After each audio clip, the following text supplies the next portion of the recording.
Dave Bissett. Next up on table 8, Gail. Next up on table 8.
And good morning, good afternoon, good whatever, wherever you are.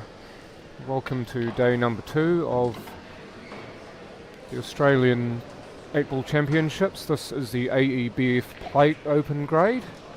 In fact, both games are, and we're now down to round 3, or the last 62.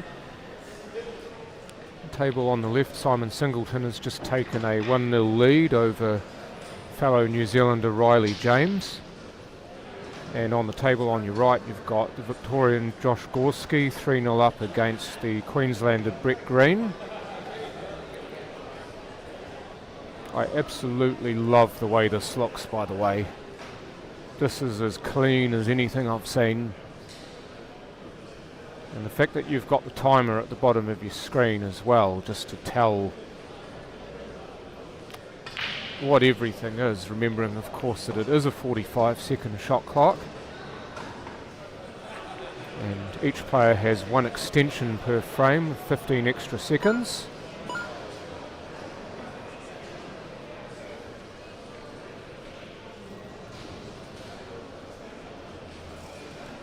One thing I've been really impressed with so far in this tournament is the support that the players get, mostly from the same state, but you do see a few people who are not otherwise affiliated with the players playing, just coming by for a wee nosy, and that's really good for the game. Raises more awareness. Show of support for the players is always very good, even if you don't happen to play the game yourself. You still get involved in that sort of way. So I'm John Saundercock. I had a quick bash on this yesterday. Dan reckoned I was okay, so I've come back for another go. The first 2 rounds of this plate event were raced to 4. Now that we're into the 3rd round, we've added a frame to the race. Got Simon there on the left table trying to just burrow that cue ball in behind all those reds, but I feel that like he's left an edge for Riley here.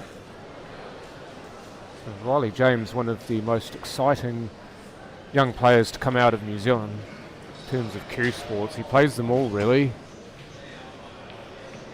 Possibly the only cue sport that he doesn't really play much of is 9-ball or 10-ball or anything on a 9-foot table. But snooker, on the 7-foot tables, on these tables, playing world rules or international rules, should I say. He's right in amongst it. He is New Zealand's junior champion, or the reigning New Zealand junior champion for this particular discipline.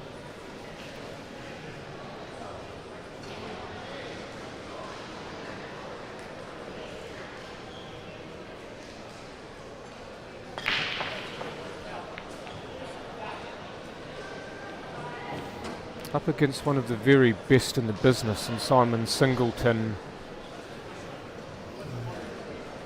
quite possibly the most well-known Kiwi player outside of New Zealand, especially to the Australian crowd, and a lot of them, the Australians would have had dealings with him in some way. He's one of those players who's become a very much known name here. Hopefully, from my standpoint as a Kiwi, that we get other players like Riley get to that status themselves to really garner more interest over this side of the Tasman. But Riley's tried that shot a second time, just trying to spin the cue ball to kick the colour in, and it hasn't worked.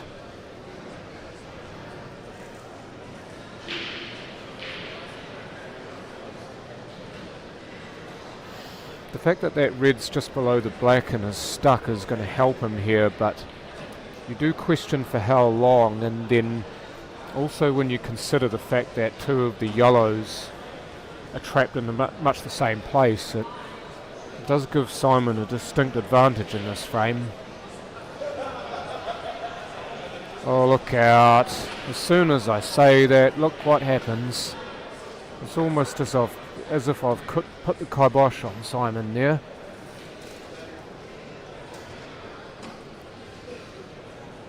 It's quick table on your right. I apologise in advance. I'll probably be doing a lot more commentary on the table on the left. But table on the right here with Brett Green just stuffing on another ball over that pocket to make that red inaccessible in bulk. Riley's managed to open up the yellows for himself. Oh, that's unlucky, and this could be even more unlucky for Josh. Jesus, how bad a piece of fortune could you get there? He got a decent piece of that red. He didn't quite kick it on, and what's more, the scratch means that Brett's got a more than good chance to get off the schneid here.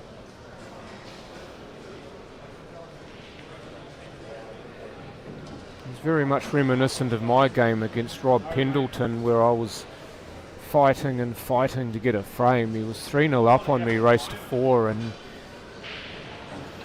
made a mistake and let me in, and I was able to get a frame before ultimately losing 4-1. Riley now just down to 2 yellows and the black. I wonder if he's left himself a good angle here, and he can put the black in the bottom right corner pocket, but the screw past it. Now he had the angle and he situated that perfectly. Black, unfortunately for Brett on the other table, was not down, but right over the bag. Riley nails the black to even the ledger, waiting for everything to stop as is customary, and 1 each table well, 1 I should say, but it's the table on the left.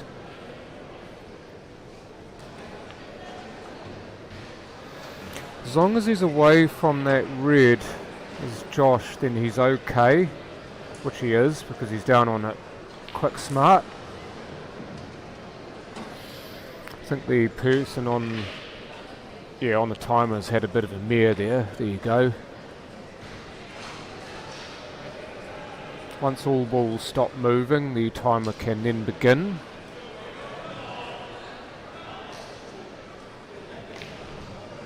And snap off the top rail there, or the bulk rail should I say, and he might be able to slide the cue ball underneath this red just below him. He is now on that ball, but he would have liked a couple rolls more so that he didn't have to sort of go back and down, so to speak. This is a little bit hairy now. It does go in the middle, it does go in the corner. But these are not the shots you want to get onto the black to win a frame, and he's absolutely drilled it, as if to say, stuff you, John. I'll show you. And he gets himself on the hill against Brett Green. And that was a statement of intent if I've ever seen one.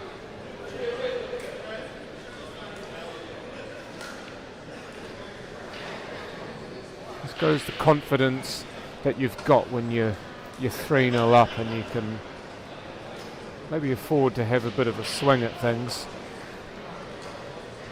I just wonder if the score might be wrong there, because by my count it's a race to 5, and by the scoreboard that I can see it would only be 4-0, but it could well be that it's 5-0 and the score hasn't updated. But in any way, we've got just the one table for action for you. Still one each between Simon and Riley here. I see about 8 to 10 of the combination of New Zealand North and New Zealand South teams here watching this match, and so they should, because this is a blockbuster in the making. Riley only 16 years old, but he is a force to be reckoned with already.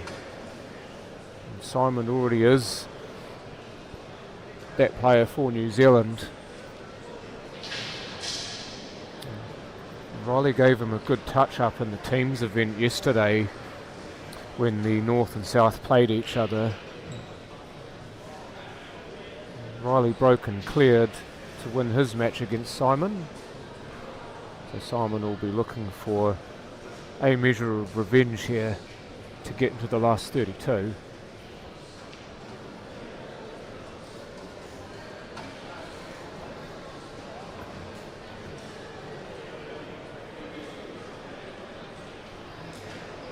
Billy McIntyre there, just top of your screen, just to the left of centre, without the glasses on. He beat Xavier Dorr early on in the day, 4-3. Xavier Dorr, of course, one of the top juniors in the country here in Australia. So that was an upset of sorts early doors.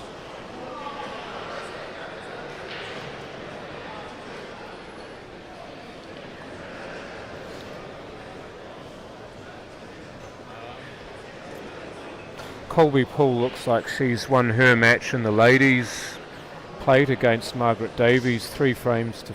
No, I'm sorry, that game's still going, but Colby 2-0 up, race to 3.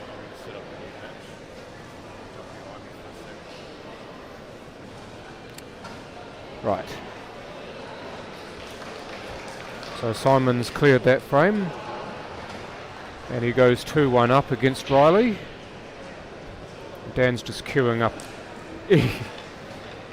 Dan's just queuing up another match here, so we can get it popping once again.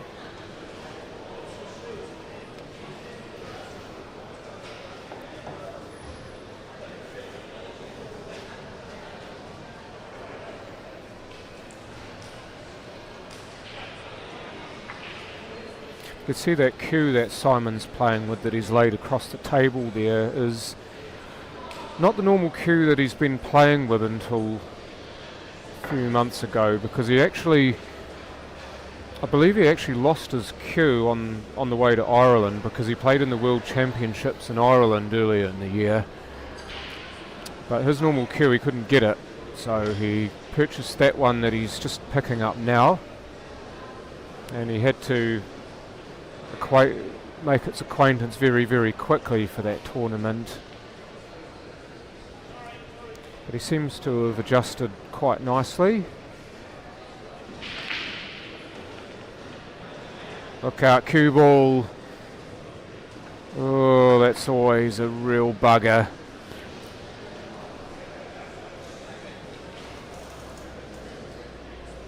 Look at the mess and bulk there.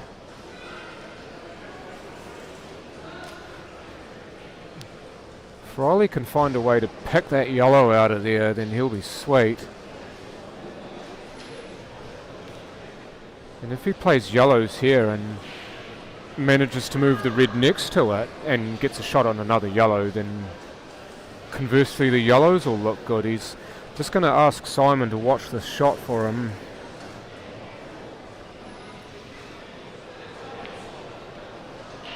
So the yellow is now on, the one that is in trouble, and what's more, he's married two of the reds together, and I think he's given himself a shot on that yellow that's next to the red next to the middle bag, which also presents itself as a potential trouble ball.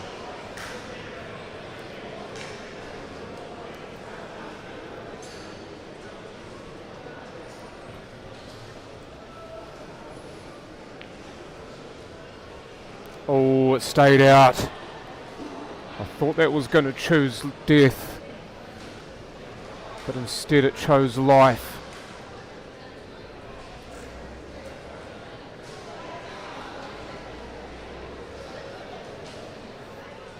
Simon now will be on the hunt for ways that he can split those reds up. Just engineer himself to a point where he can even give himself a shot on the red that's more towards the centre of the table of those two that are stuck together. He's asking for an extension, I believe. Because it is possible that that red actually goes into the middle, and if that's true, then he doesn't necessarily need to move them.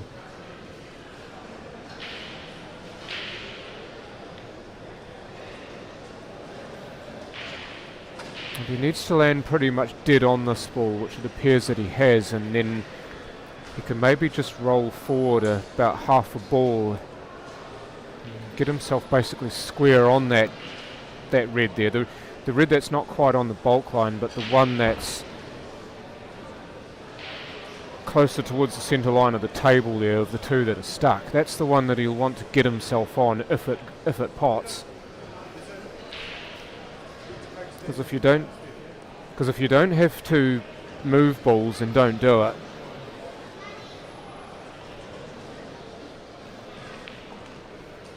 Look at the spin on that. Come in, spinner.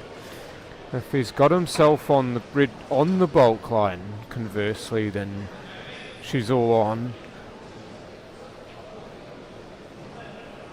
I just wonder if the other shot he was looking for was to spin off the rail and kick that yellow away, and quite possibly the bottom red of those two was on for the same pocket. But no, that was on. And I don't know if he's left himself anything here. He might have beached himself.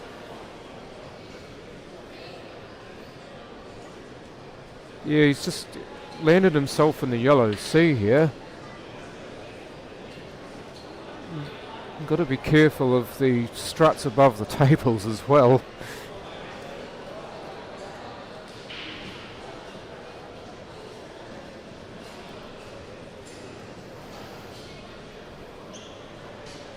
This is going to be a real test of nerve here for Simon. He's got no extension.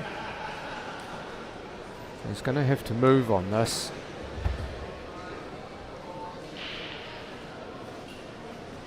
if he gets a block of some sort.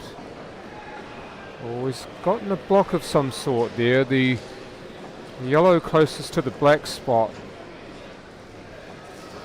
is the one that doesn't immediately go in that pocket, but it is a bit of a loose chance there, so to speak, for Simon. He's almost having to rely on a mistake here from Riley to get another shot at this frame. It's a bump. He's got a bump. As long as he can see the yellow to his right there, he's okay.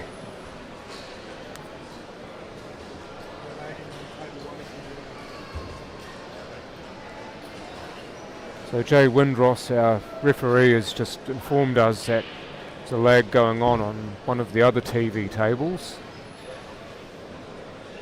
That one right there, between Craig Stevens from Queensland and Shane Smith from the ACT. So once again we're dual screening it.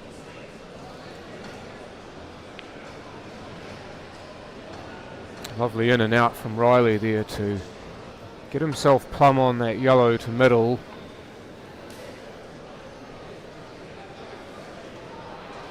He wants to pull back here towards that red over the other middle pocket for yellow to the same side corner pocket. He can. And the touch is very good there.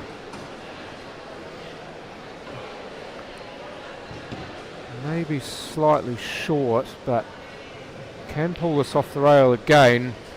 And he's avoided the red beautifully. That's a wonderful shot. So central to that was not hitting that red, and he's managed to pop out nicely here. And down she goes to square us up at 2.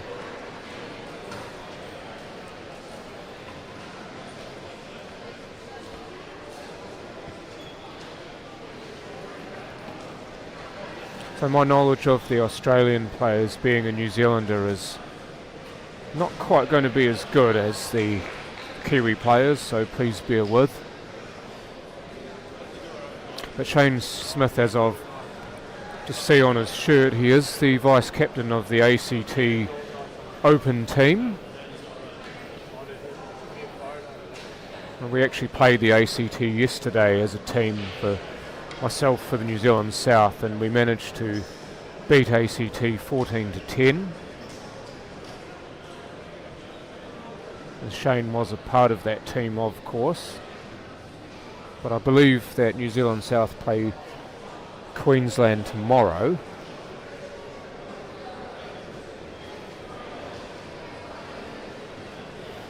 The players just taking a quick break on table to the left.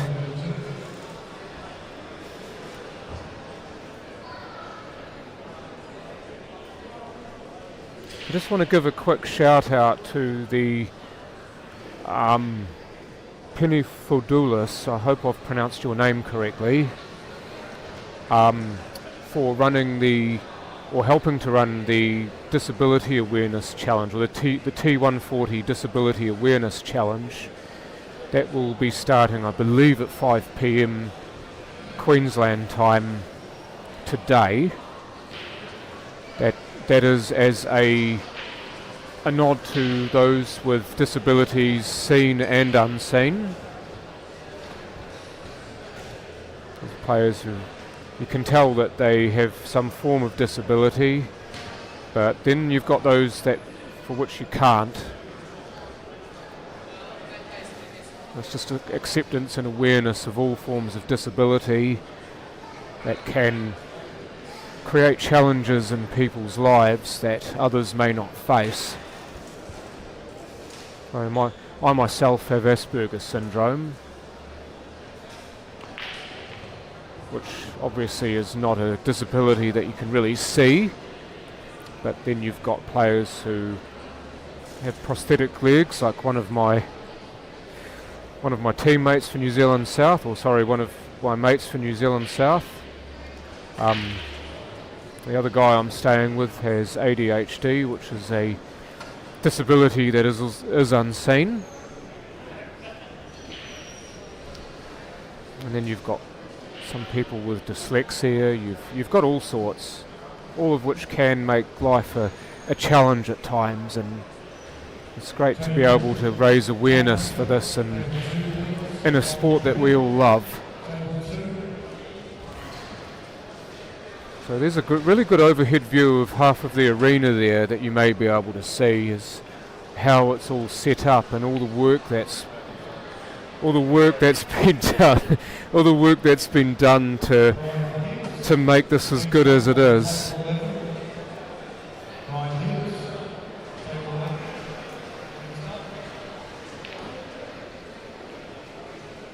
Oh, he didn't want that to go, dear oh dear.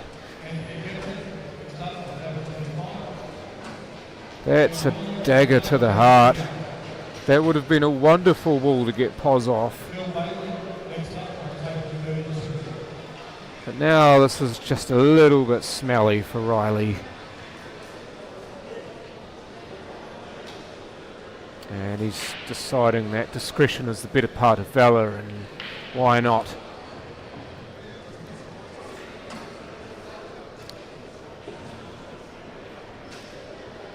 Bit of Craig Stevens at the moment, no score game on your right. Obviously Queensland being the home state, Craig will be quite heavily supported, I'd imagine, by his Maroon buddies, as well as all of you viewers tuning in from all over the state.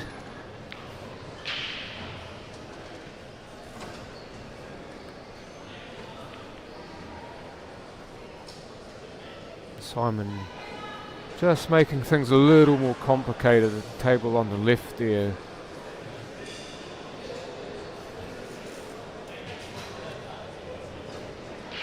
Ability to grind out frames is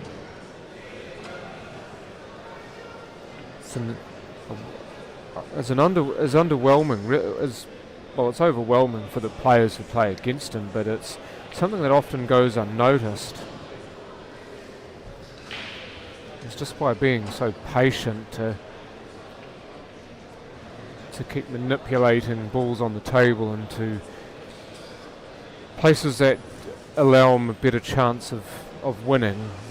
It's all about percentages and trying to harness them to make them yours, so to speak.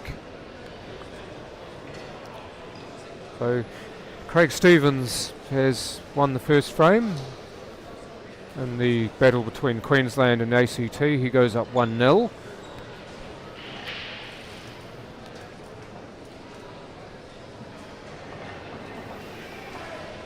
I'm not sure if Simon intended for that to happen. It looks like he might have just twitched a little on that shot. I just wonder if this red goes. No. He tucks up the black and tucks up a yellow. So Riley deciding, well, if you're going to do it to me, I can certainly do it to you.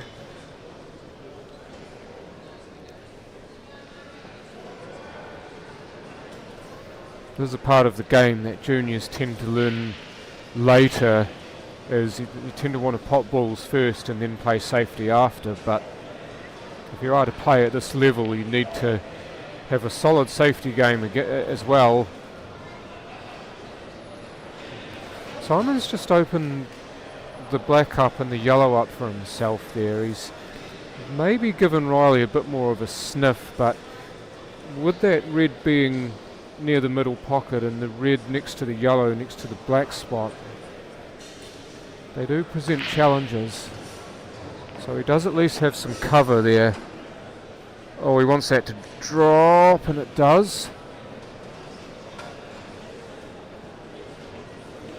So that takes away the easy option for Simon. He's got to go fishing down table here.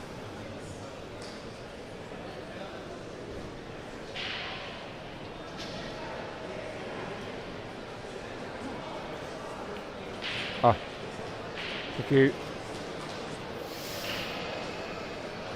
It's a good thing I've got mates, otherwise I'd be down a wise card. Thank you, Patrick.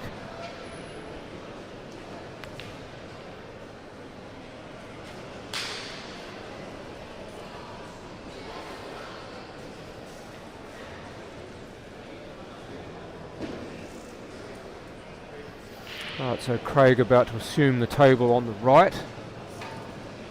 Well, he's eyeing up that red on the bottom rail on your screen. If he can see enough of this into this middle pocket to the right, he'll be good. And this may offer him a chance to perhaps get to that red on the bottom rail that you can see, but the problem of course is the red that's next to the one which could allow him passage there, because that's going to be the one that really can cause headaches.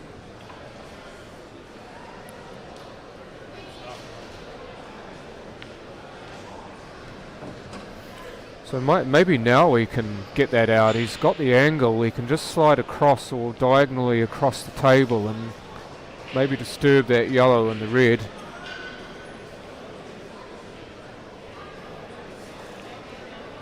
No, he's deciding he's going to use that red that's next to the 2 to do it. Could have gone either way with that, but if it's there and it's close, why not?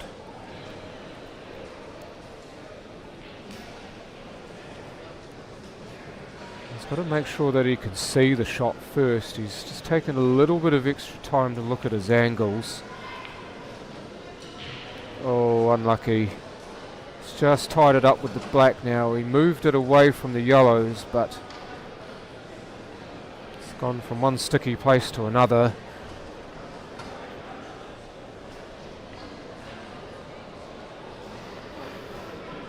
Now you're almost looking at defensive options here. Maybe something like the turnover shot. Of course, you then leave yourself open to the snooker if you play this. Got to be careful that you don't skew off into the middle pocket with the cue ball here.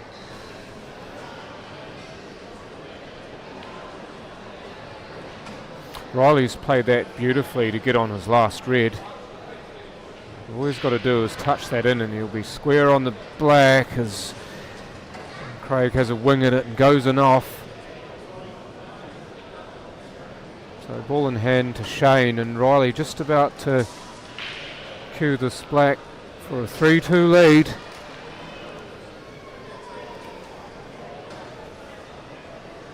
So Simon just lost his way in that frame, and Riley is more than up to punishing him for it. But Simon knows the ins and outs of this game better than most, and he also knows that Riley is a highly dangerous player if given a chance, as the majority of these players are. This now, if he wants to take it Shane, he can get rid of that red and make that black nice and juicy for himself. And he's going to hold off on it for now. Maybe realise that if you do play that shot and get the extraction, you might end up landing behind something, and maybe run aground similarly to how Craig did.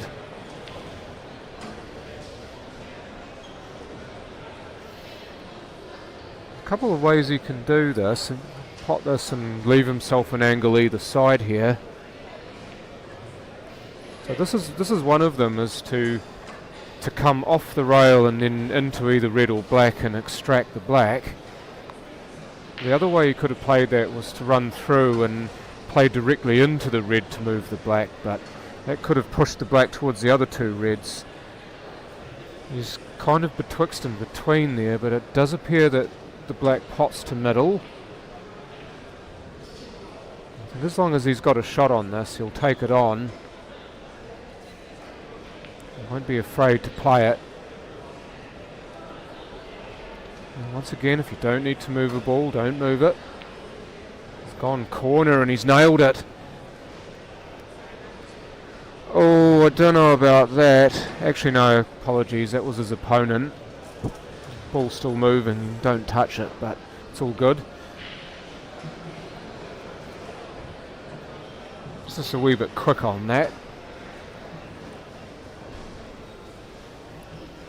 So Shane Smith levelling it up at 1. And Simon into his business here, looking to square us up at 3. Somebody must have said something to him just after he played that shot. He looked over and had a wee laugh.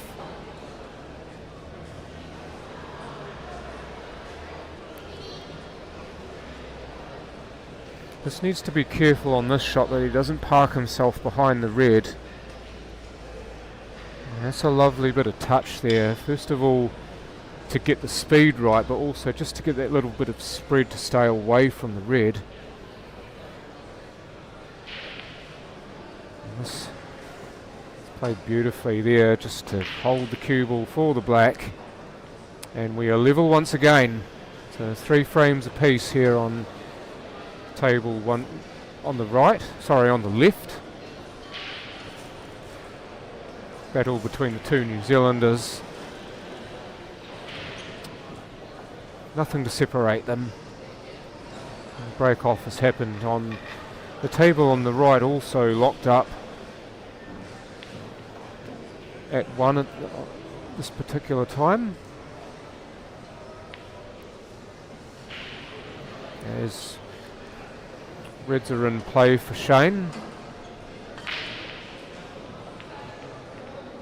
And that's a wonderful break from Riley. I think the Reds look really, really good here. In fact, the yellows don't look too bad either. I mean, the Reds look the easiest set from here, but I mean, you could as well go yellows if you really wanted to. If you can find a ball to connect to. Similarly on the table where Craig and Shane are playing on, Shane currently there, the Reds look like they're lovely. They all seem to connect, there's no real roadblocks. Maybe that's made things a little bit trickier though. I think he was looking for a fuller bump on that yellow. He's kind of slid off it and behind it ever so slightly. I just wonder if that red in the middle of the table pots, because if it does then he should be okay. It does, he's played that beautifully and he's back in position here.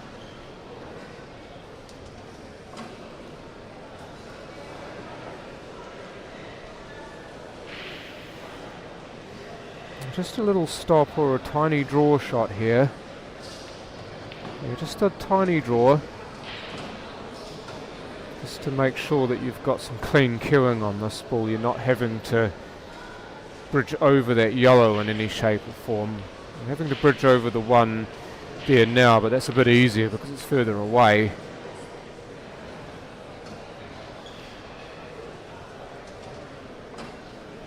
Well, if he's got a slight angle on this, he can just crab the white ball across like that. Back in the middle pocket for, I believe, would be a break and clear, or a master break as it's known in Australia.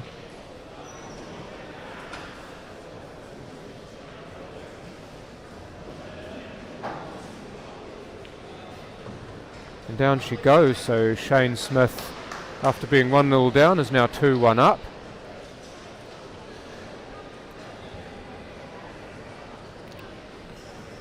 Over on the left here, we've got Riley James currently at the table on reds. Still seems to be looking pretty sweet here. I don't think he'll be happy with that though. I think he wanted to be better on that red to the right there, to the corner pocket, bottom right of your screen. But he's kind of in between. Still looks to play it though. Maybe that yellow is going to help him out there. He played directly into it to try and hold, and unfortunately that was at the expense of the pot.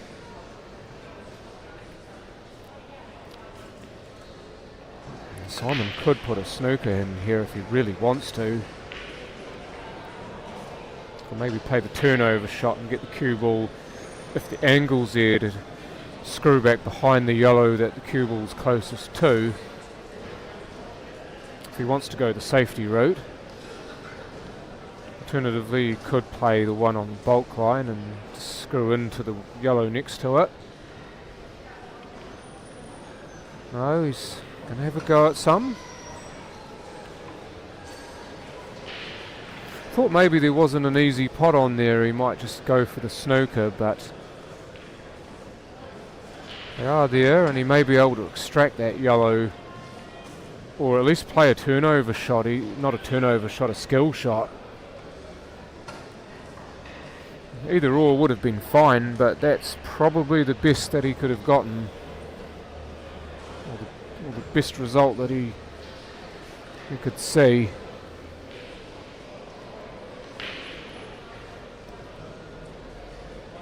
Craig just on the right there, looking for the plant to open up the reds for himself.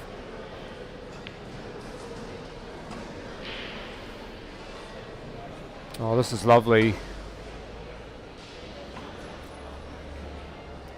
Just needs to... reckon he'll be playing that yellow more towards the middle of those two next to each other. And he just pace this in. Just play it at walking pace. So all he needs to do is play much the same shot on this one to middle.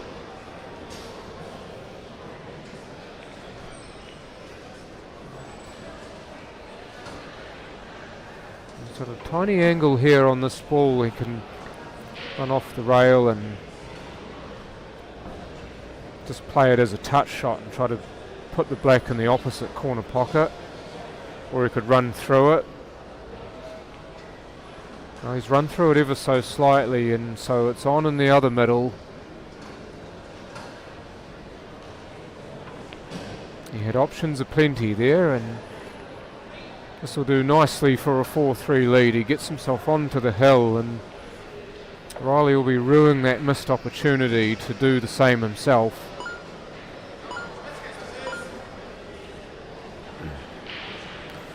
But what's more, Simon has the break, so chance to pull off a master break to win the match is so appealing. Just switch to the table on your right here.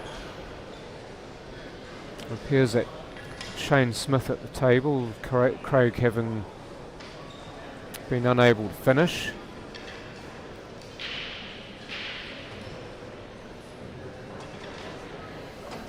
It's that application of side there to keep that cue ball away from the rail. He's got a better look at this than he would have had it been close to the rail. He'd be forcing himself to go one way, but more options open to yourself when you're further off the rail like that.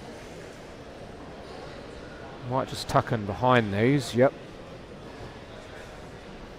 As long as he's pushed one on, which is probably the topmost of those three, then that'll help him if Craig cannot get out of the snooker. It'll help him anyway because he'll have a ball on, but it just makes this more threatening because Craig now's got at least one more reason to get out of this.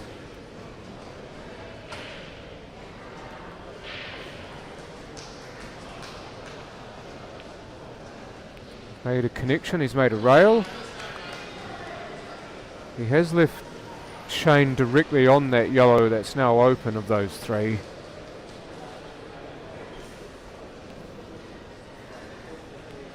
Simon still in with a shot here, but it's a little bit fiddly. That's an excellent pot though. We wanted that to stop a little sooner than it did. As he's running away from his work slightly here, I'd say he would have wanted to play for the red near the middle first. He can still do it. It's just a little bit more touch required.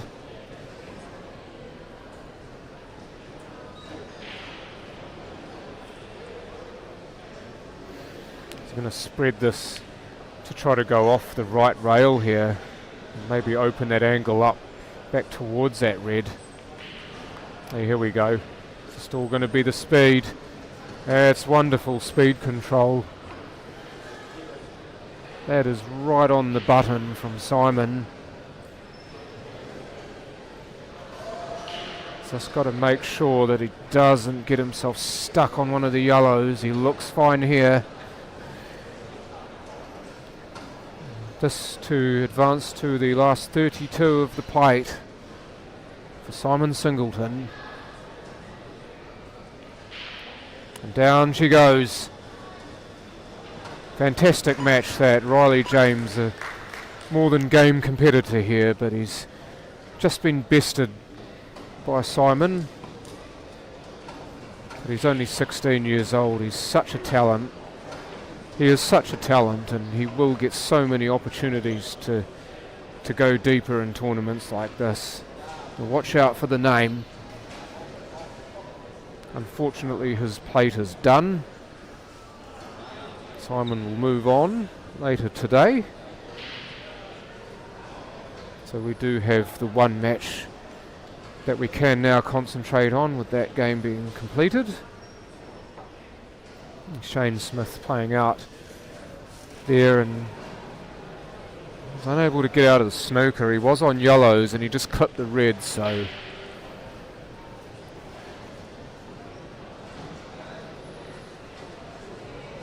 apologies, he was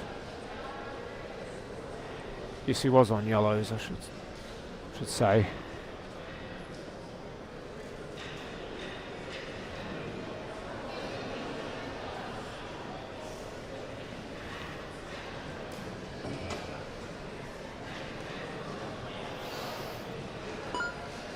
Landed pretty nicely on this ball. In fact, he's got two of them that he could play here. The one next to the black or the one on the racking line. Probably the one next to the black would be the ball for me, and if he can just come across ever so slightly for either of those two other balls, just depending on how much angle there is and how much control he's got.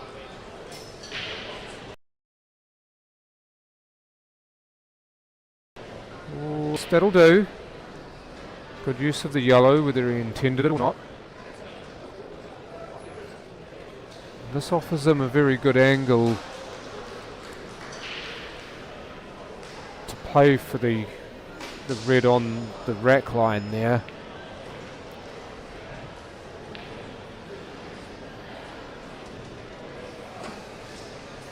So now it's just dependent on what sort of shot he wants to leave himself here, whether he wants to leave himself down the rail or wants to extract the black, or it does appear that it's going to be down the rail. So how's your cueing, Craig?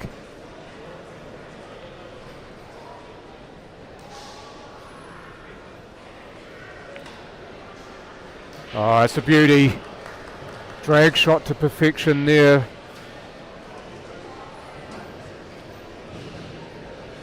Can be one of the hardest shots in the book to play and really get right, but Craig's nailed one there. Goes to 2 each. And we do await one more match on the TV table.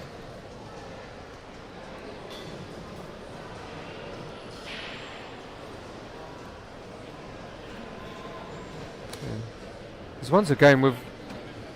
once again though, we've got, you can see all the tables there. There's 32 of them in the back half of your shot. 1 to 16 on the left and 17 to 32 on the right. And then 4 TV tables at the front of your screen. As we go back to the action now. Craig to break and break successfully. And he's got a yummy set of balls too. He's got a good opener, he's got a good link. This affords itself a major opportunity to go ahead for the Queenslander.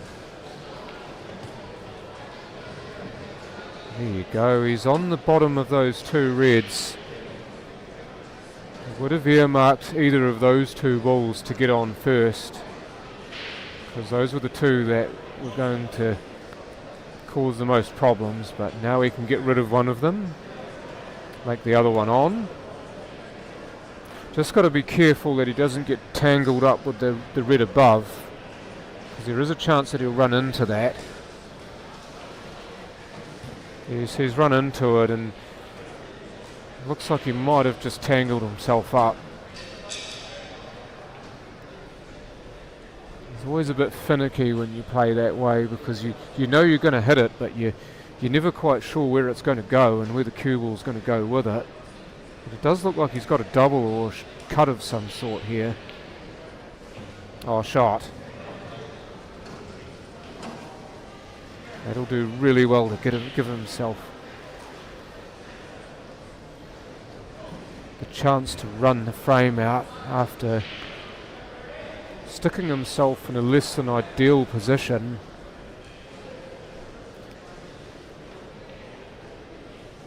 Bit of shrapnel to avoid here. Made the pot, got a lovely little bump there. That kiss couldn't have been any sweeter.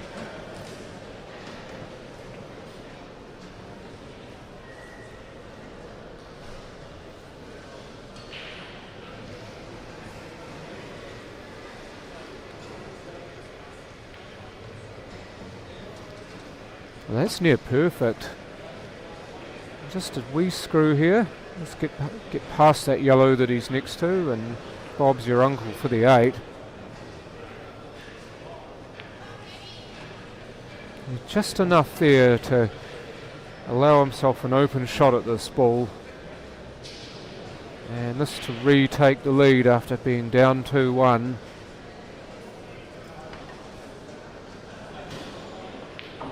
Down she goes at a rate of knots. 3-2 to Craig Stevens over Shane Smith. As we now move back to will move back to a split screen with another game on one of the TV tables. Matthew Gartrol of New South Wales up against Mark Walton of Western Australia.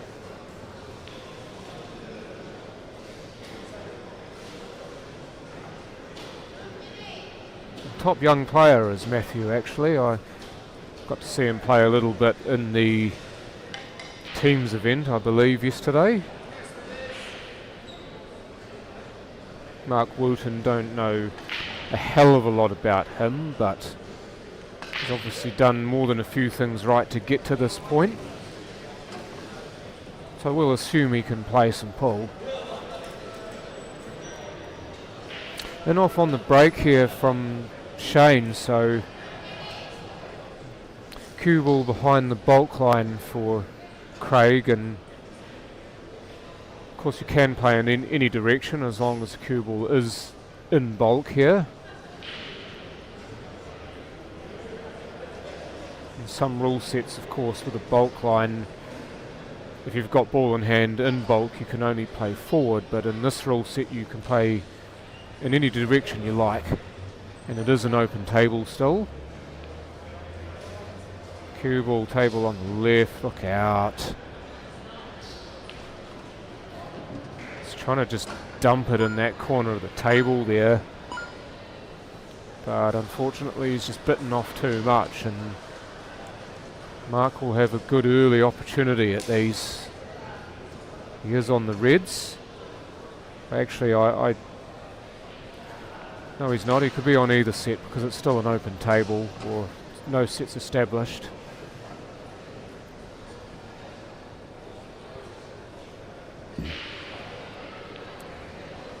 Oh dear. Well, you would not have expected that from anyone here. That, I'm afraid, is a harrowing miss.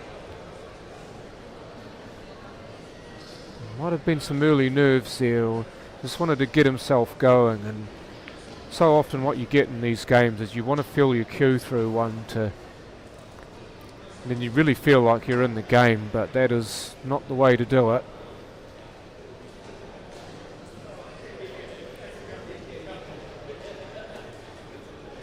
And Craig off and running on your right there, and Matthew Gartrol makes a mistake as well. Anyone? Any one of you boys want to establish a set? My mum's trying to call me. I might just take this, folks. Apologies.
Right.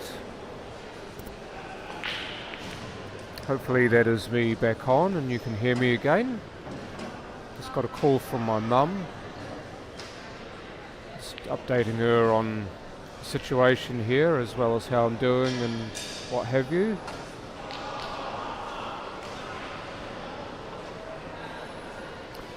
So back to this, Craig Stevens now on the hill, table on the right here.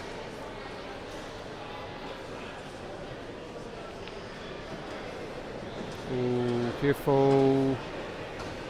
Yeah, you can still see a few balls here, so he should still be fine.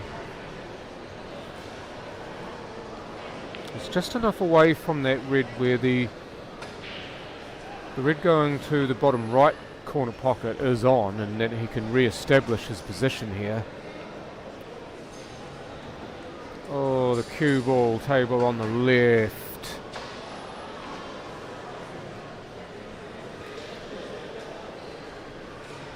This for Matthew Gartrol. He was second best for most of this frame, but now he's an opportunity. He's just going to tuck up behind the other red here for a snooker. Yeah, that's a great shot. So easy just to have a go at those, but when you know you can, it's just a black on the table and there's a snooker available, you just take it. So Craig has managed to get himself nicely on that ball that is central to the finish. Has he managed to go far enough here? Or has he completely barbecued himself on the reds.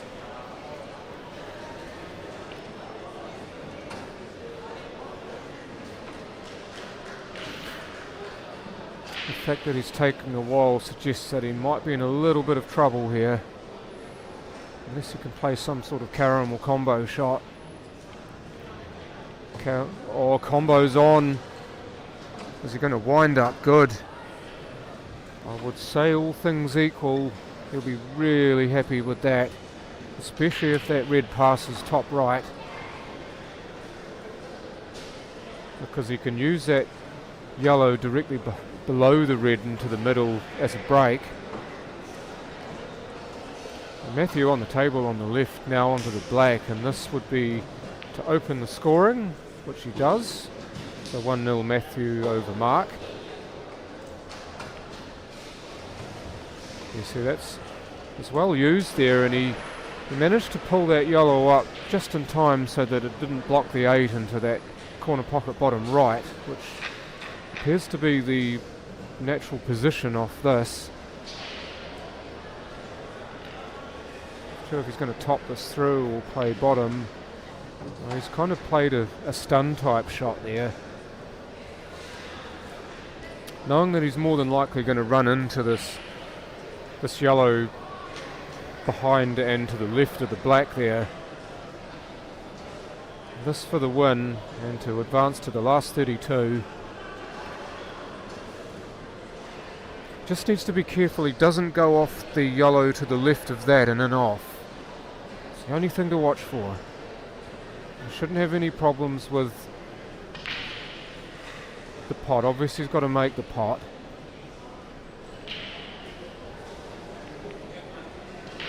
That's gone, what a shot. 5-2 Craig Stevens over Shane Smith, and he moves on to the last 32 of the AEBF plate.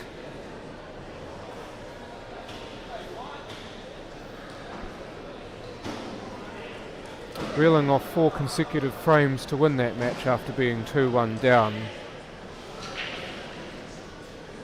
And Mark the wrong side of a 1-0 score here.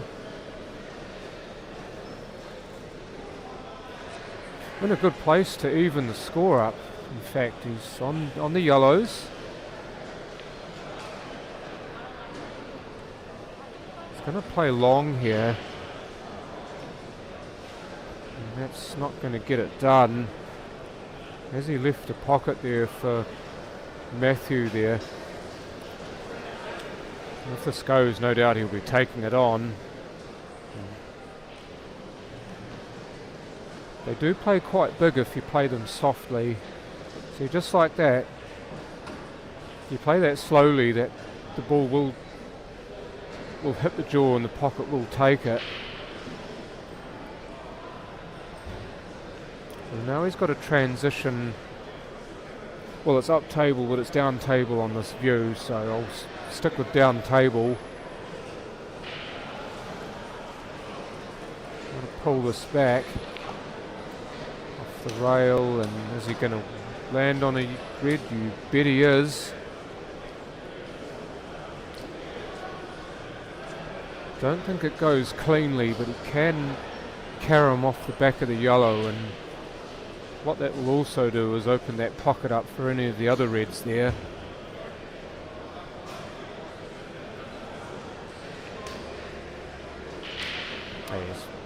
Oh, I was about to say he's played that beautifully, but the cue ball's sitting next to the red and the yellow's just come over in the way. He might be a touch unfortunate here to maybe have not left himself a pot.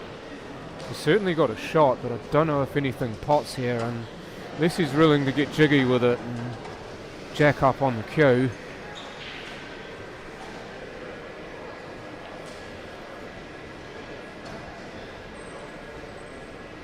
May just lay this up here.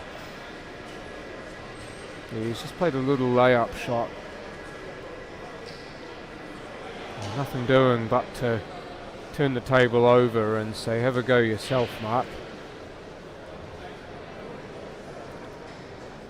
There is a big obvious pocket for the black that is no longer available, so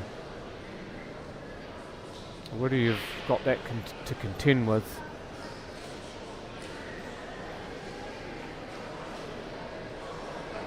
Try to run into the second yellow here, and yeah, he made it more on for himself, but no pot, so won't garner any benefit. Certainly the play though, had it worked, he could have well been on for a finish.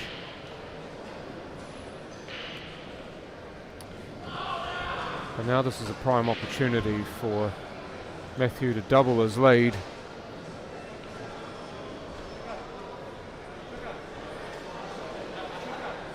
Excellent use of the inside English there to keep that cue ball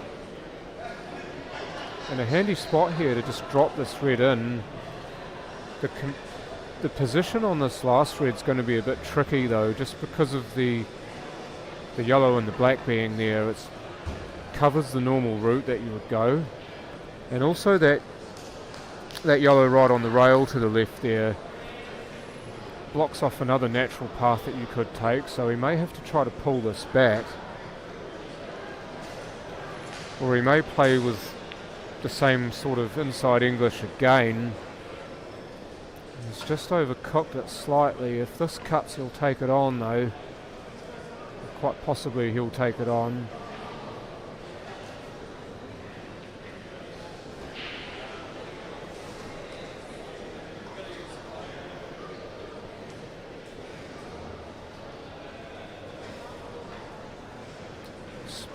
Split our screens again.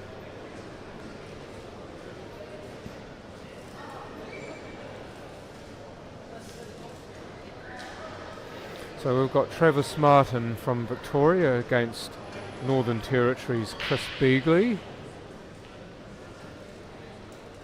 This again is a race to 5. Last 64 of the plate.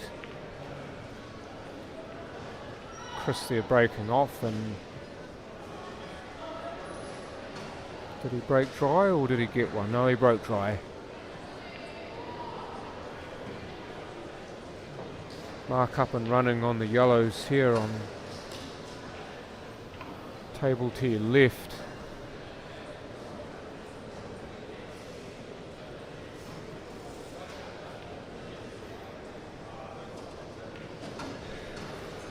That cheese cutter head on backwards, that's a statement, isn't it?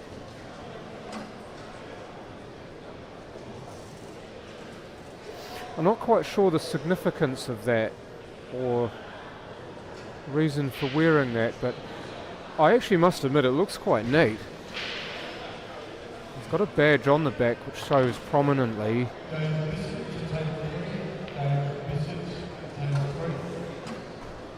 Might be just be a comfort thing for Travis.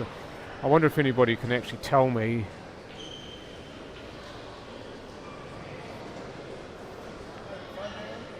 Oh, Mark's tried for the snooker and he's overcooked it. So open ball here for Mark. Speed's going to be the big thing here. He's either got to drop this in as slow as possible, or he's going to have to give it some and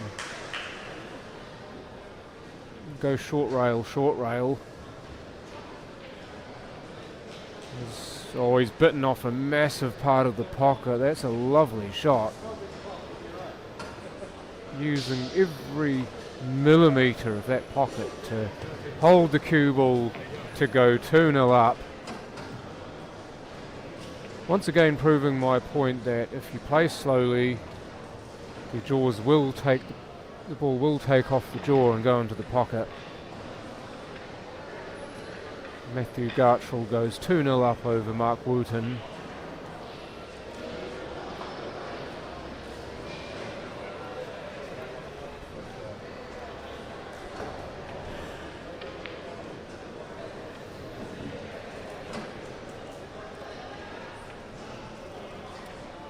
Everything's looking okay for Travis on the right table there. 2 reds and the black to go.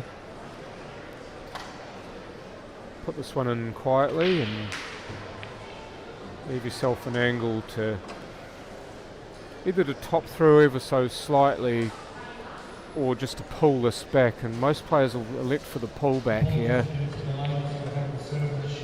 because it's just so much easier with a smaller cue ball to play a little screw shot.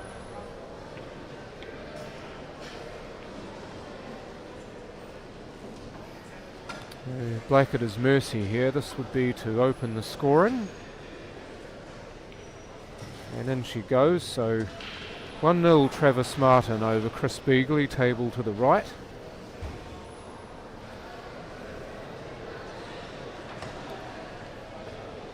Over on the left, Matthew looking on reds to get himself more than halfway to the finish line. He's landed himself on that red closest to the left rail, then the right rail, then that could be one of the major obstacles overcome. But this is really touchy with that yellow being there. Just got to miss the yellow, and he's bitten about as much off as he could there.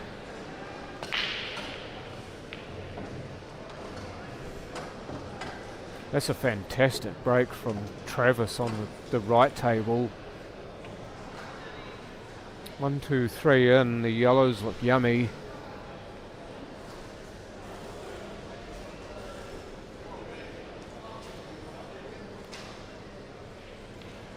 He's got to pick the gap between these two.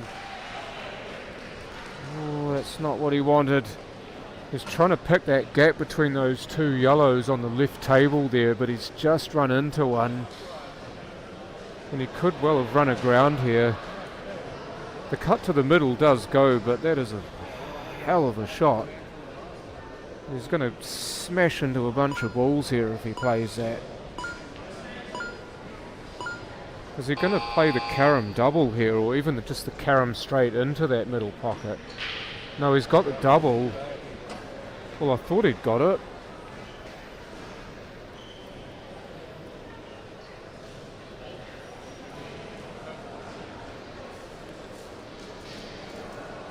Oh, how are you feeling, Mark? Probably didn't think you were going to get back to the table halfway through that previous visit, but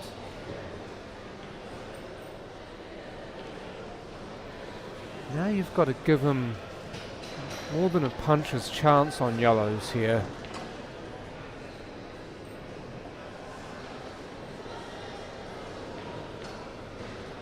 Just couldn't make the first one fit though. Matthew will have a job getting onto that red that's next to the yellow there.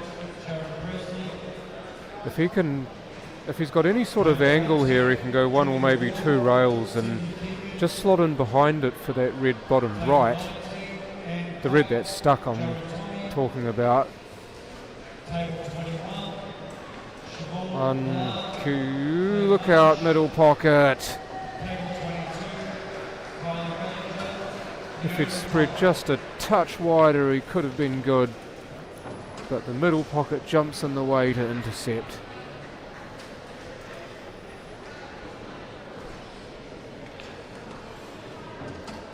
Chris with his first good look at the table here, and if he's gotten onto that bottom red of the two there, then he's cooking with gas.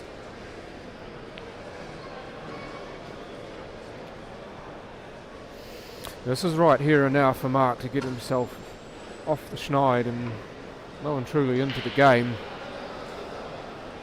Early doors, but you don't want to be 3-0 down.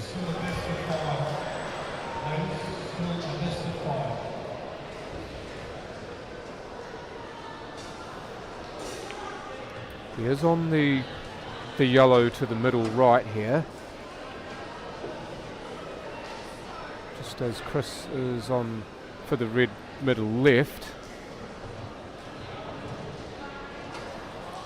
Just couldn't quite hold the cue ball in time. The cut's still there for Chris, but control of the cue ball is going to become an issue.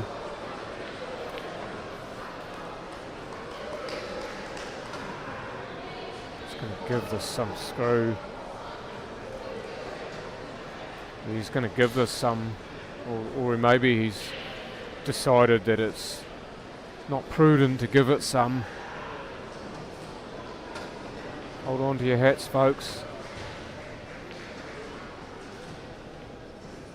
Oh, that's a lovely kiss on the 8.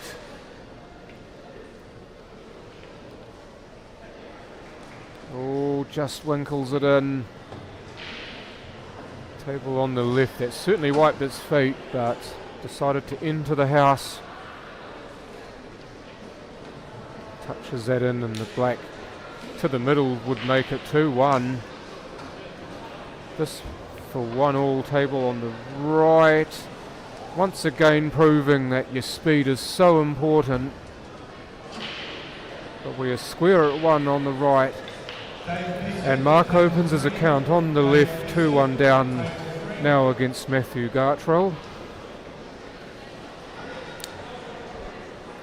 So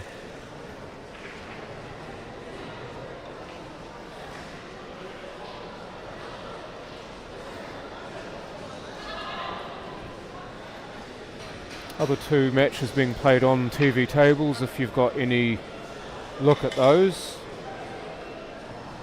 As the Masters grade, you've got Darren Mahoney of Queensland against Eric Matthews of Tasmania. That's a race to 3, and Darren's currently 2-1 ahead. The women grade of the plate, last 64, Carol Nunn and Kathy Costello, currently no score. So last 64 for both the Masters and the women for the plate. That is a straight and off the break. I tell you what, that is a nasty, horrible set of balls to come into though.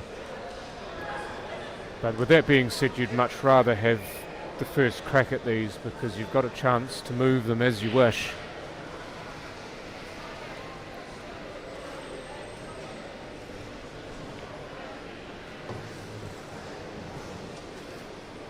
Someone's a little bit dozy on the score table on the right there.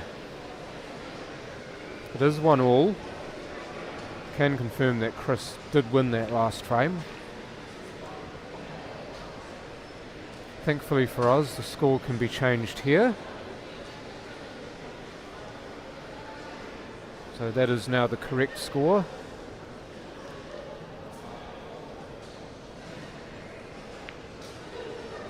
Oh, look at this down the rail. How about that from Chris?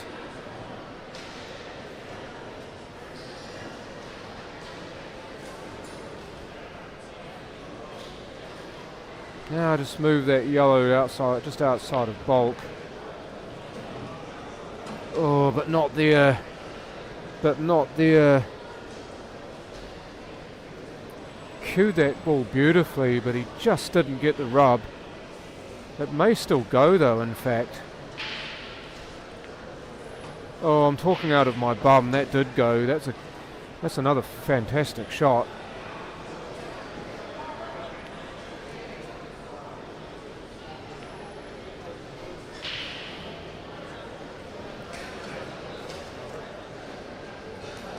So any way you can drop this in and just try to coast onto that yellow bottom left of the screen here.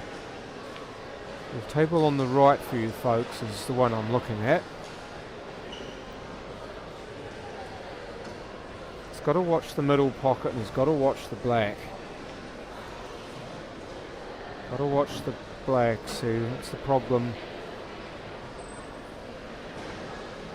Cued it nicely once again, but it's just so difficult to genuinely predict where that's going to go when you're playing on that angle. You're always opening yourself up to that sort of thing happening. This now becomes really, really tricky. Might be having a flash at this. Oh, look at this. Oh, he just needed to clip off that red. That's a magnificent pot though. This could very well double back here. Geez, when it's in, it's in. You might as well have a go. Oh, get in. Oh, look at this. What a clearance this will be if he takes the black. Yes, he does. What a finish. Chris Beagley 2-1 up. And Travis Martin likes it as much as he possibly could as he taps the table in appreciation.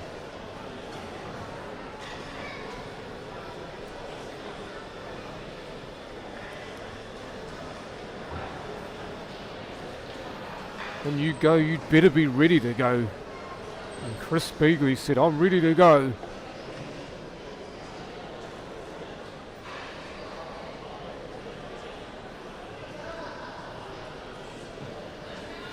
Now, identical scores on the two TV tables here. Travis to break off and ball down. Does have a few options here. That red in bulk's a bit of a nuisance, but it does have the red in the middle of the table that he could play. It is also possible, of course, that the red in bulk does pass the yellow to top right.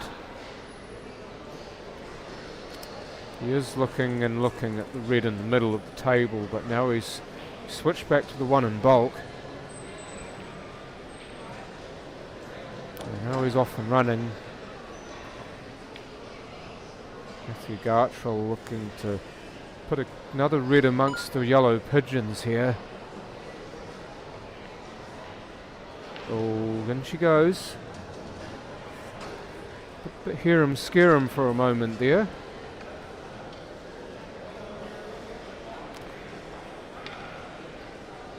Look to just stun screw across, I believe, the red bottom or bottom most on your screen to just come across for the one above the black. Yeah, he's played that well. See that bit of flair about him and just walking around the table, and even as he strokes and just the how expressive he is. He's definitely a character. Paul needs more characters.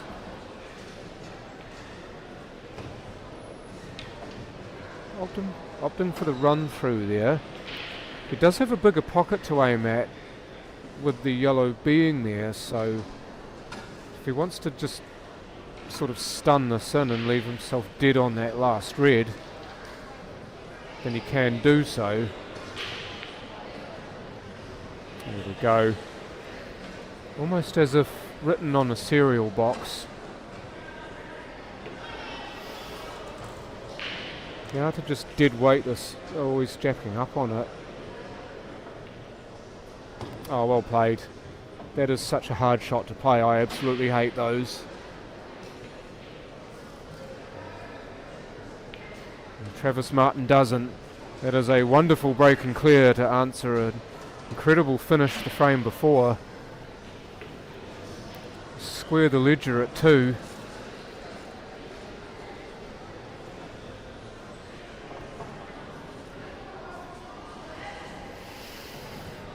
Well, I hope CueballTV, whoever he is if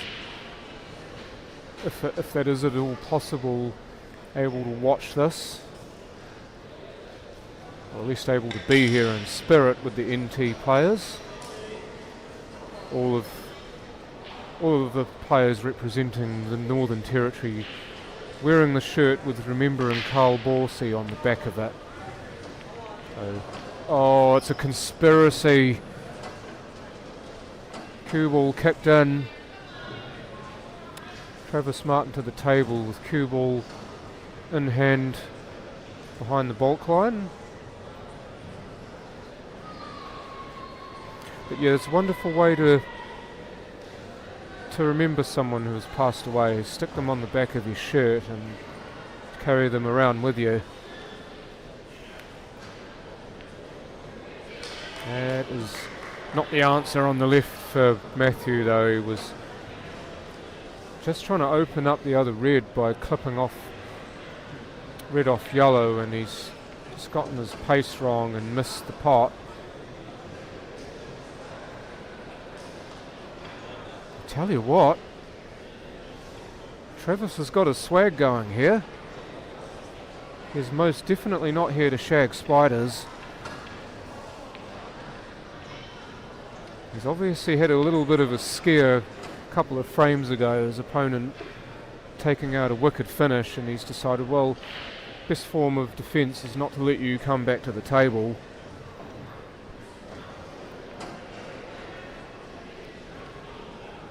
A little bit finicky these last three reds. He's going to have to let the cue ball fly a little here. This does cut, and it does cut reasonably well. He's going to come off the right rail, top rail, and then the left rail, and he hopes, obviously, to avoid A, the yellows down there, and B, the middle pocket on the left, and possibly C, the black. He's got enough side, or is that going straight and off? No, he's okay. He's okay. Heart would have been in his mouth there for the travel of that. It's a lovely drop in from Mark on the left there. This would square us up at 2. And indeed it does, so 2 each both tables. Oh, it didn't transfer side to the ball. Trying to flick that red in with lots and lots of side to hold for the black, but he couldn't quite get the transfer he would have liked. And as a result, opportunity now for Chris to go and do something. Those 3 yellows don't play. He may be looking for a snooker of some sort here. If he can deflect off the yellow next to the bulk line and snooker behind any of the others or the black, then that should open the other 2 up, and they're all there. Alternatively, we've got that. It's a swerve on, or is he going to try to jaw this down the rail? He's looking to try and jaw this down the rail, so bottom left pocket, jaw and shoot across to the right. Oh, he made the hit. He made the hit. It's a great shot. Yes, he got a bit fortunate with where the cue ball, the red and the black ended up, but he deserves every bit of that with the shot that he played.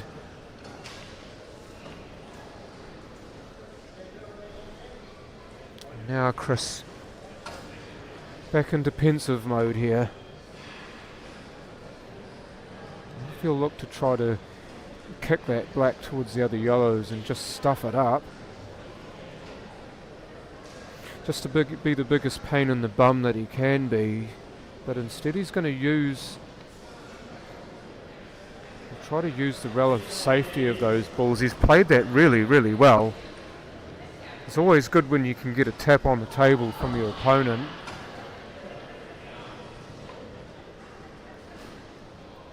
I think he's going to look for 2 rails here. 2 rail kick. Bulk rail, right rail.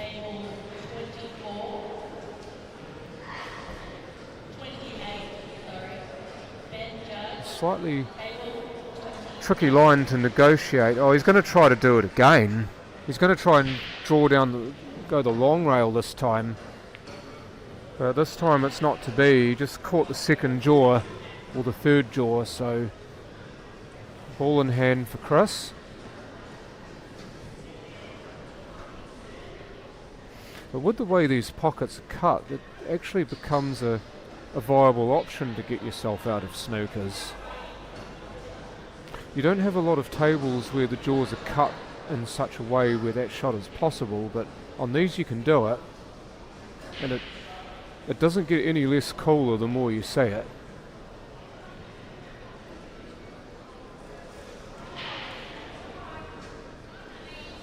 look for a little bump on the yellow near the bulk line there, and this opens himself up to get back onto that ball.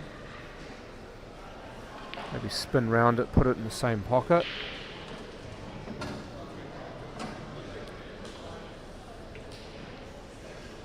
Yellow may pass the red, but I'd say he'd be more interested in the opposite bottom corner pocket here. Oops. That's a little bit stabby. It's also a little bit itchy on the black too, where he's left that yellow.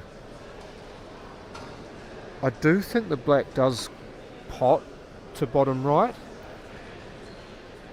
I don't know how close it is to the yellow, if the yellow actually occludes it from top left or from middle left. Oh, he was trying to get the split. I think this still might pot though. If that yellow moves at all, you'd think it would have to be a foul. Oh, he just jabbed at it. It certainly went. It certainly went, but he just stabbed it.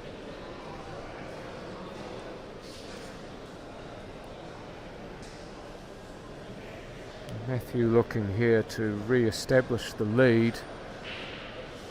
Oh, we can't quite get that touch right. He's just caught too much of the yellow.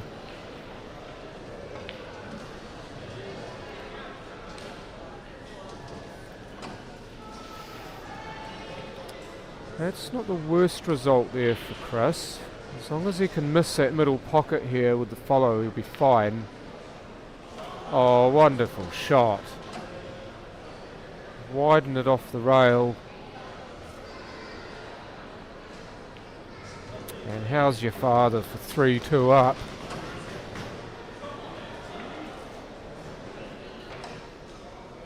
Big opportunity spurned there for Travis to go 3-2 up, so it will be Chris who does so.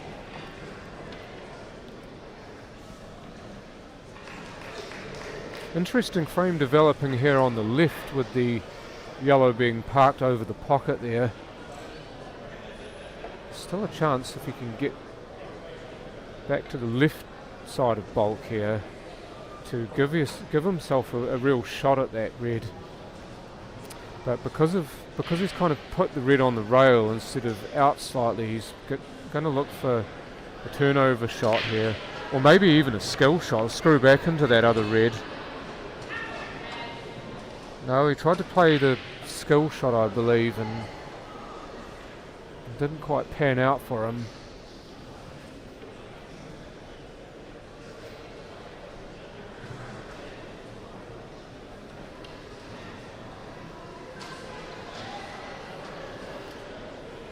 I wonder if either of those two yellows does pass to the middle pocket to the left. Certainly the bottom one looks like it does. In fact, the top one does too. And now these yellows all will come on, and especially so if he can possibly dink that red out of the way. He may not even need to move it. There may be a pocket there for him top left. Oh, now he's bang on that ball, so no doubt he'll be looking to take that now. It does look like there's a decent sized pocket there for that yellow. Yep, even touching the red it goes.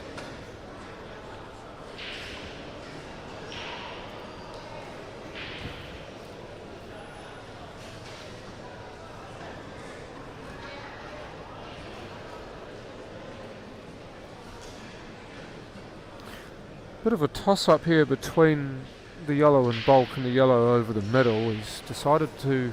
No, he's still in two minds. He switched to the one over the middle.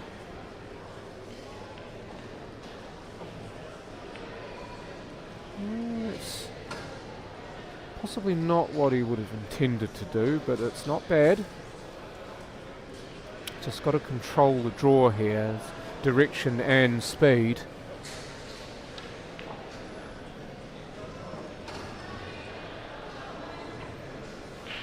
should be able to cue this okay. It's maybe a touch awkward with his bridge though, being kind of half on and half off the rail.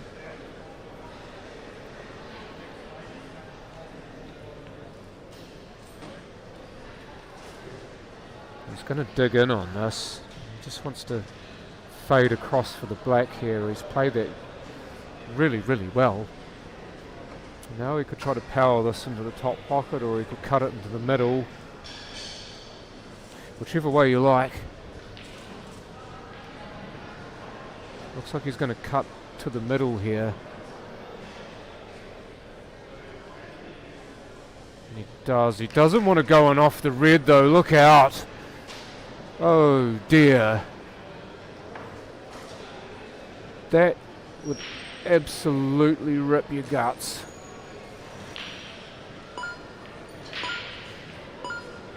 So 3-2 to Matthew Gartrol, but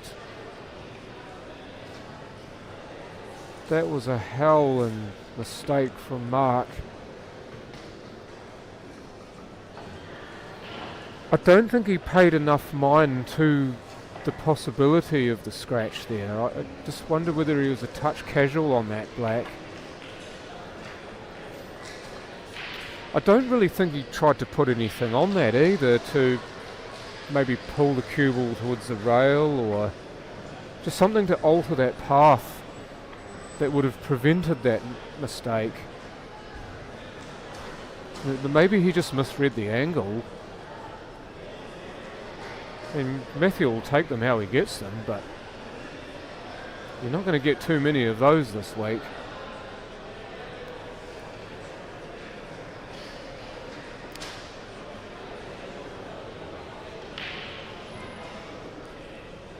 Don't really know if anything goes here. Off the black. Oh, I think he tried to double carom off the black.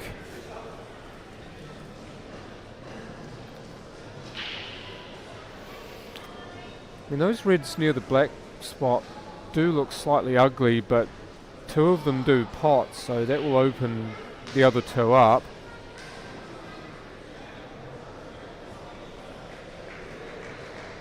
And he's actually finished low on the topmost red of those four, so he could possibly go into the two of the others. Yep. You should be able to see the red under red.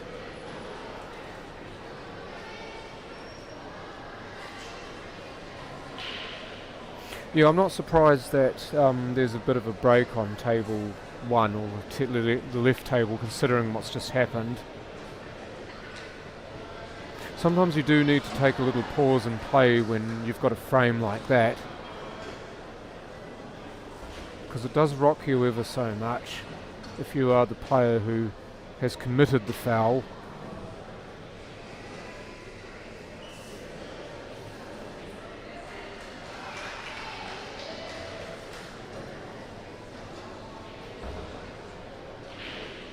Might try to screw off into the red here. I thought maybe, but he's instead just kicked the cue ball out.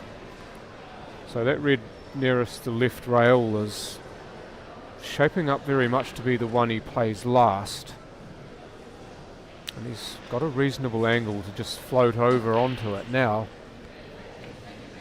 Because that ball links up nicely to the black. As long as he's relatively straight, which he is, then all he needs to do is just play through this. Looks like he's going to play a drag shot here. No, he's just followed through, and that's excellent positioning. So Chris Beagley on the hill here. 4 frames to 2 over Travis Martin. He's played some excellent pull, in fact, in this frame. In fact, both players have. But Chris has had the better of it. He's been the player to take his chances better of the two, and now he just needs one more, and he does have the break. Good little extraction there from Mark to make that second yellow available. Don't know whether that yellow just outside of bulk passes the red to right middle. If it doesn't, he could possibly pull the cue ball back, and if it pots to bottom left, then that is an option. Otherwise, you could try and involve a rail here. Yeah, he's tried to involve the rail, but I do wonder if he's perhaps put the wrong side on that.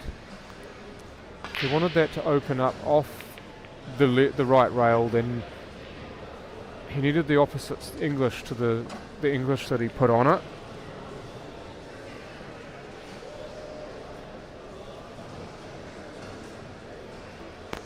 Because I believe it was bottom right that he needed there, and pretty sure he played bottom left.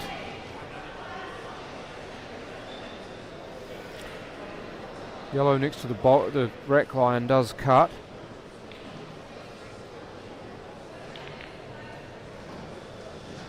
And he did get the turnover. He didn't get the pot, but he did get the turnover. And the red next to the yellow, next to the middle pocket, is a bit of a problem here for Matthew.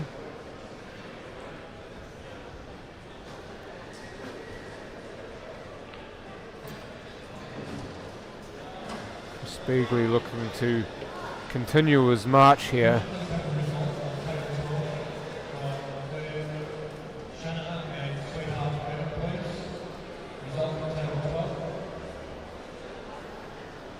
Doing the Northern Territory proud here is Chris, if he can just put a cherry on this cake that he's baking. And how good would that be for the folks up north?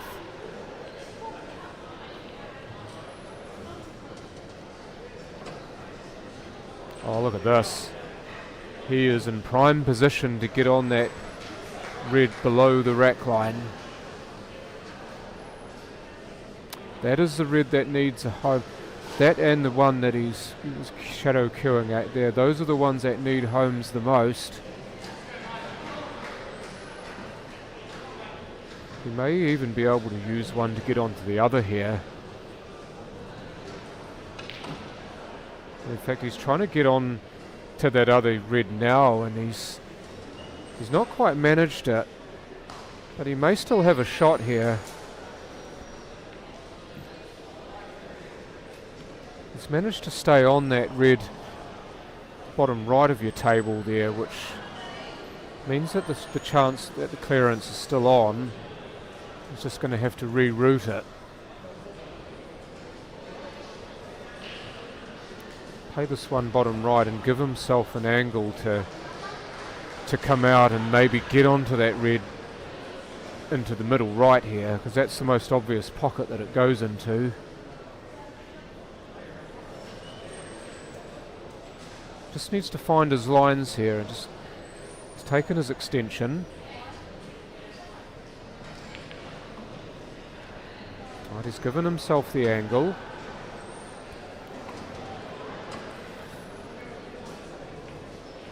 So he may look to spread the cue ball past the middle pocket here towards the bulk side of the middle pocket here, which will allow him access to that bulk area, which is what where he needs to be.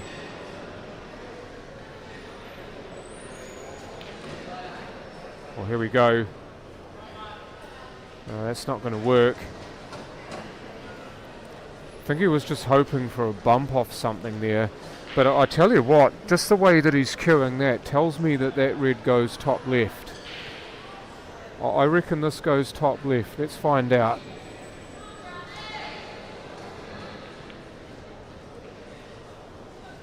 Did he's overcut it? Wouldn't have been a nice black if he had potted it. But this is now a chance for Travis to stay in the match here. He's 4-2 down, cannot afford any more mistakes.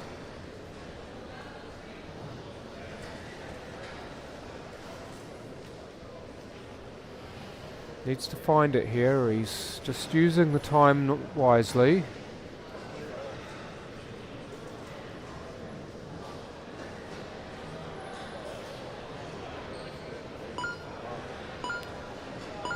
He's missed the pot, but he's gotten at least a partial snooker on the reds, so Chris doesn't have a pot here, at least an easy pot. If you can see half ball, he'll just try to smear this and leave it near the pocket, but he can't, and he's managed to keep the cue ball afloat there.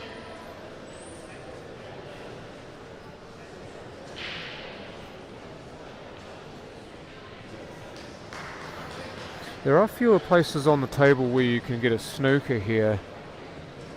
Now obviously you've got a big portion of table off to the right where you could, as well as here, and that will do just nicely for Travis.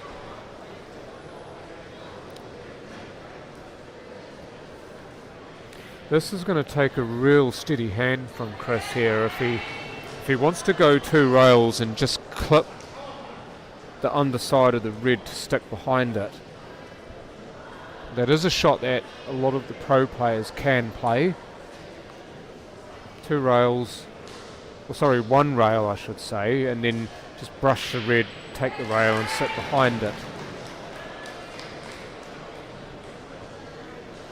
Well, that wasn't quite it. I think that's what he was trying to play, but he just fluffed his lines ever so slightly.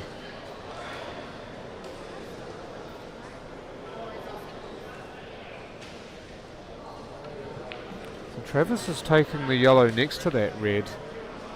Well, we got it. Here we go. We could be on for something here.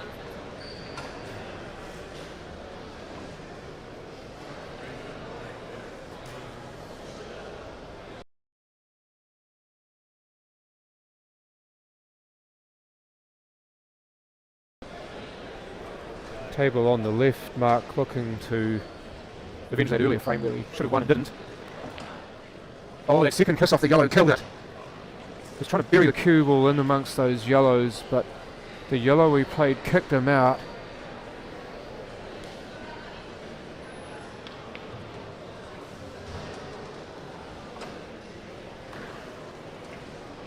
And Travis still on the table to the right here.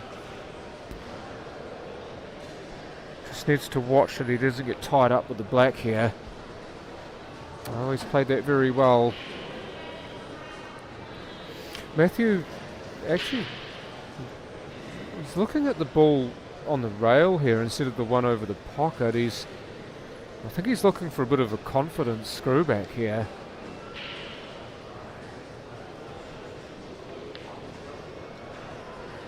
Oh, he's cued that well. And Travis coming across for the yellow to the middle. And as long as he's straight enough, he can just roll this in and then... Oh no, he's not straight enough. That he's going to pull this one back and put the black bottom right pocket instead of bottom left. That'll do. Matthew just cutting the red, and he's trying to play lots and lots of inside English to hold the cue ball, but little cue ball always has a mind of its own there.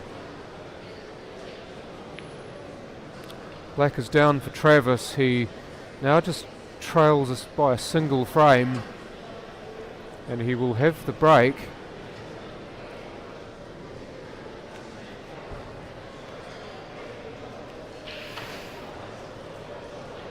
It's a very fine cut down the rail this for Matthew, but it is a possibility, and if you do play them at a good pace, they do tend to drop. Back double, look out! What a shot that was! 4-2 to Matthew Gartrol. He gets onto the hill, and how?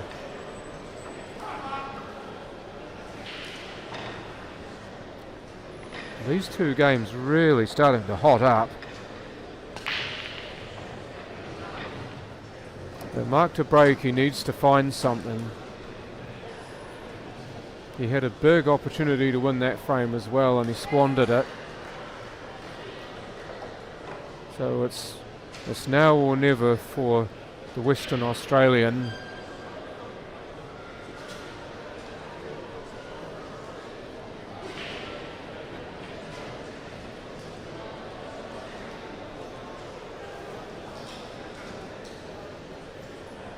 I'm just wondering which set of balls Travis is on here. I didn't see a set established. He's looking at a whole bunch of them here. He's going to have to get his skates on because he's only got 11 seconds left. I think he was looking to land on maybe the red to the middle right. If he is on it, then sweet. If not, he will have to reroute to get to it. The red just outside of bulk is a pretty good vehicle to the one that's in bulk, so Travis spotted that. And wants to just take the rail, come out. This will sit nice.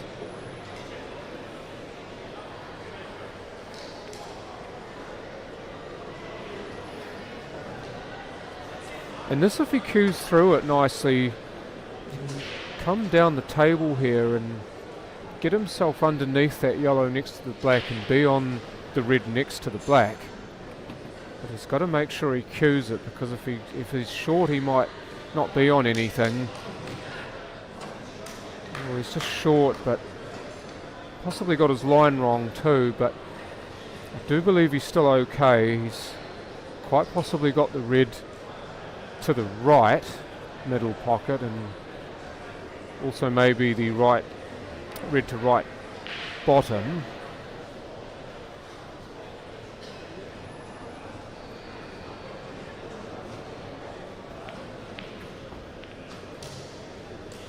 Oh, that is not good from Mark. That is not good from Mark. It's not what you need when you're behind to a player on the hill.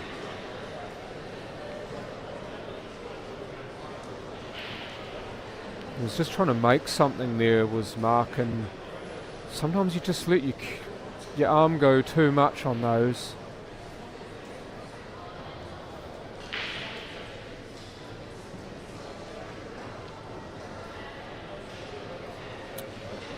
He had to touch that so much. It was a touch shot through and through that from Matthew, and he's played it beautifully. So easy to run over and leave yourself awkwardly cutting into the other yellows if you're wanting to land on the top yellow of the three. That is a lovely ball down the rail, but he's not really got anything else here on reds, does Travis.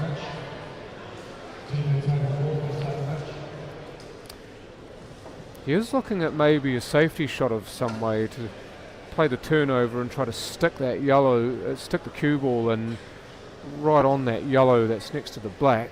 See, he's just pointing towards it there.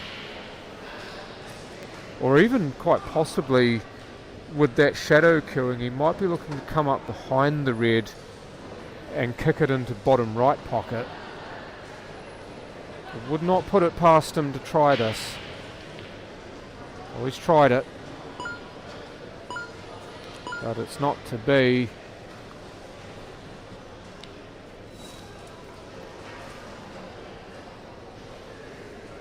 And Chris does have quite a handy starter here. Matthew Gartrol looking to put the last rights on this game before it passes over into the next world.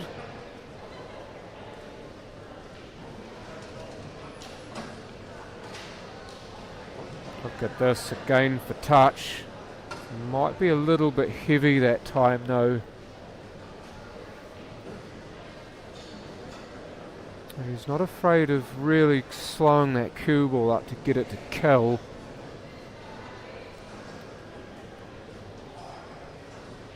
He'd need to drop this in as slowly as he dares. And he's, oh, look at cue ball right table. Oh dear. Oh dear. That is, oh, what a cut. He's gone for the other, he's gone for the cut and he's gone for it hard.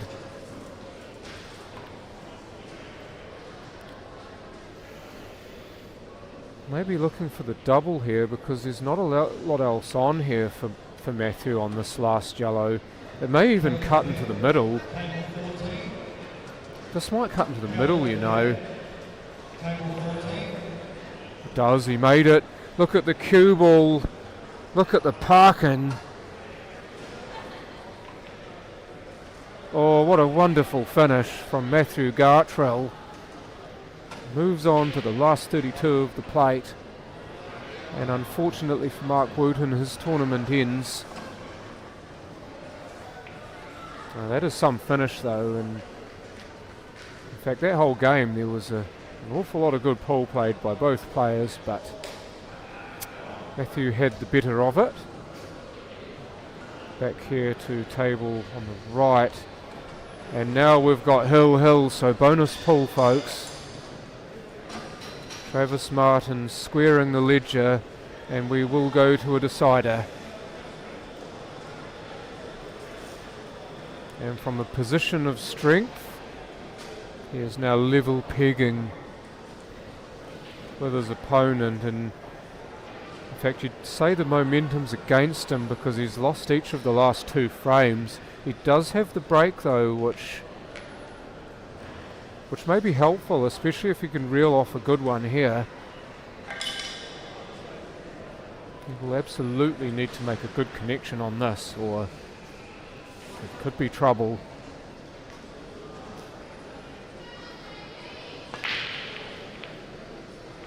Alright, they're racing, and it's gone dry. He certainly gave it some oomph, but unfortunately nothing was willing to find a home. Travis Martin now with the pick of the litter.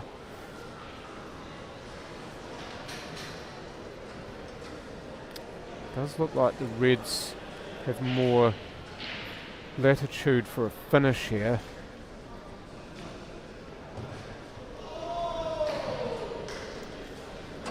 It's the one, he's got those 2 near the bulk line. He's also got that red that's near the yellow to right middle. I don't think it passes that yellow, but I believe the red closer to the bulk line does pass the yellow into top right, which is a possibility off this ball, but he's just decelerated on it and he's missed it. Oh, that's a bad time to have one of those.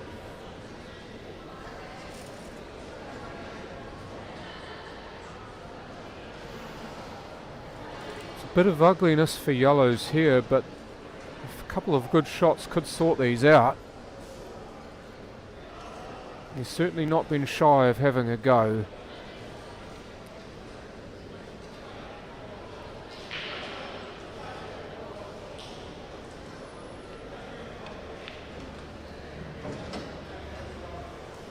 That's all right.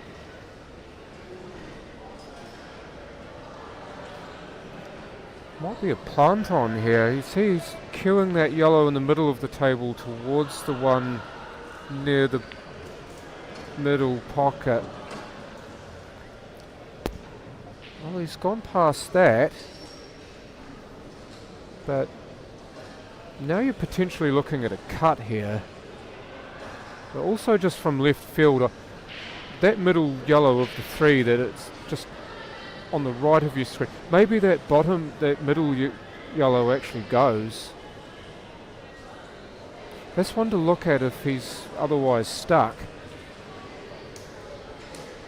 I mean, maybe the camera angle's playing tricks on me, but I actually think that middle ball goes.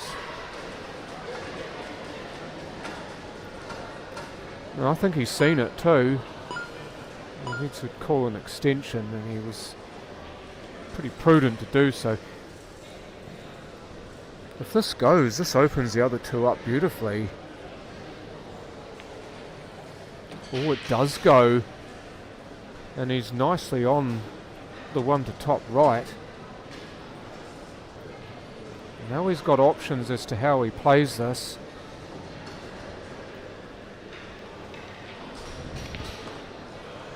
Oh, shot. Move the red out the way now. It's no longer an issue. The yellow's free. You've just got to connect the rest of them. To remember that finish that he made. I think it was the third frame. A bit of that here. He's found the way through there. Now he's got to decide where he wants this last yellow to go and how he plays this one.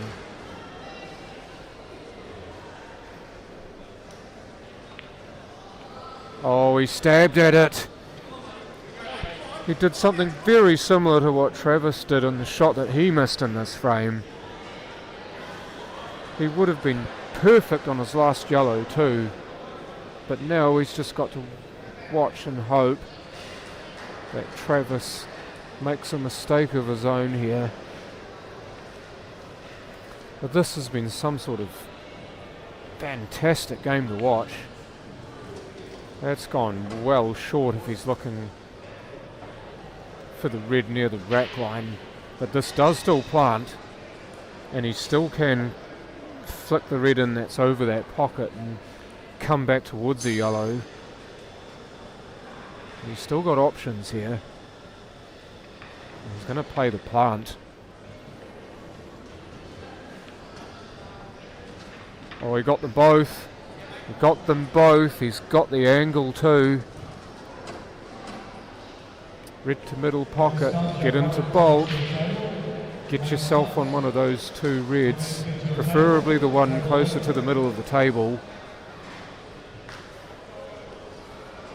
Give yourself some time, Travis. You've got 25 seconds. You've still got an extension if you really want it.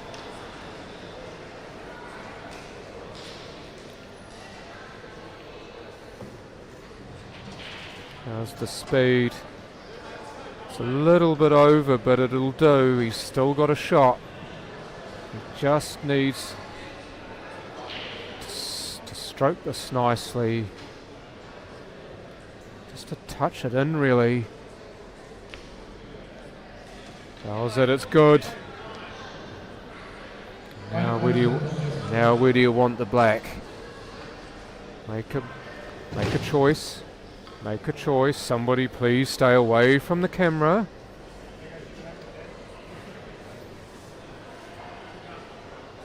It's a little bit on the terps, but it's okay.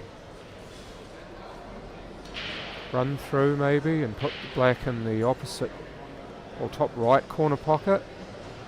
He's done that. Oh, he's right on this. He's right on this. Look at him G himself up. From 4-2 down and basically staring it right in the face. He's now staring down the black to advance. This for a magnificent victory. And he's got it! And how does he like that? Travis Martin 5-4 over Chris Beagley. He moves on to the last 32 of the plate. Chris Beagley, bad luck. Played very well once again, but just when he needed it the most, he couldn't quite get it. But we are going to cut the stream and we will return later on. I hope you've all enjoyed this. This has been so good to watch and great to commentate on. I hope you've been entertained. I know I certainly have, and we will pick this up later on, quite possibly with somebody else or however it goes. But stay safe and continue to enjoy the 2025 tournament here in Rockhampton.